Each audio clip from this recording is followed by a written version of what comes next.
Esta semana, el personal docente asturiano hemos conocido un par de vueltas de tuerca más por parte de esta consejería. Por un lado, se ha modificado el calendario escolar que previamente se había publicado en BOPA. Ahora resulta que con las nuevas modificaciones vamos a tener que realizar jornadas laborales no reconocidas. Se van a tener que dar clase aplicando criterios totalmente antipedagógicos en lo que tiene que ver con los descansos y, lo que es peor, todo esto no va a tener ningún tipo de reconocimiento oficial.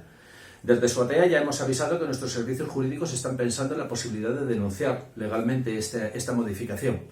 Pero todavía peor, esta mañana nos hemos despertado con que para la realización de las pruebas, de los test PCR que realiza la consejería, hemos conocido que se están haciendo llamadas para que se efectúen esos test en jornadas de sábado y domingo. Y todavía peor, ni siquiera se hacen en el lugar donde reside el profesor o la profesora. Nos obligan a desplazarnos al centro de destino, que en algunas ocasiones puede estar a más de 100 kilómetros, con lo que, bueno, pues ahora parece ser que también nos toca trabajar gratis los sábados o los domingos.